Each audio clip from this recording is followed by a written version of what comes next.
Salutations chers internautes et merci de suivre ce petit programme. Dans les précédentes vidéos, vous avez appris deux notions importantes qui contribuent à la construction d'une pièce de théâtre et nous allons voir les différents éléments qui forment son écriture.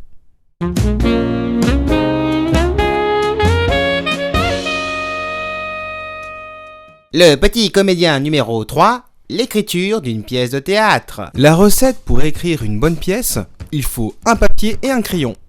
Voilà, merci d'avoir suivi cette vidéo et n'hésitez pas à... Mais non, voyons, c'était une petite roucasserie. L'écriture d'une pièce de théâtre répond à un schéma bien particulier. Tout d'abord, il faut garder à l'esprit que votre texte doit aider les comédiens et le public à bien se situer dans l'histoire. Pour cela, vous devez spécifier les notions suivantes. En premier, vous devez écrire le nom des personnages qui est toujours placé en tête de réplique qui aide le lecteur à comprendre qui parle. Le nom des personnages est souvent écrit en majuscule. En deuxième, les paroles qui sont ni plus ni moins le texte prononcé par les personnages. Et en dernier, les didascalies qui aident le comédien à imaginer la situation. Les didascalies sont généralement écrites en italique et donnent des indications sur le ton, gestes, mouvements, déplacements, mise en scène, etc., etc., etc. Au niveau des paroles, vous avez également d'autres notions à prendre en compte. Comme évoqué tout à l'heure, la réplique est une parole prononcée par un personnage pour un autre personnage.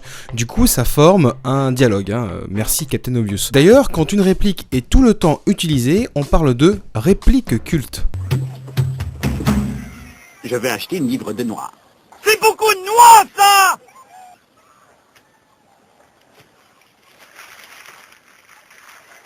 Ça va faire 4 $! Vous voulez des frites avec ça? Ensuite, vous avez la notion d'aparté, qui est un texte que le comédien énonce, mais que les autres personnages n'entendent pas, hormis les spectateurs. C'est un peu comme parler à soi-même. Avant-dernière notion, la tirade, qui est un texte assez long, adressé sans aucune interruption, mais alors aucune interruption, à un ou plusieurs personnages. Et la dernière des dernières, le monologue, qui prend la même base en fait qu'une tirade, mais où le personnage est seul sur scène et exprime toutes ses pensées, tous ses sentiments, toutes ses réflexions, bref, tout plein de trucs. Que te fait-on là-haut? C'est mon voleur qui y est? Peu de grâce. Sinon c'est des nouvelles de mon argent. Je vous supplie qu'on m'en donne. Merci d'avoir regardé cette vidéo, n'hésitez pas à laisser votre avis sur les différents réseaux sociaux et je vous dis à très vite. Elle nous regarde tous.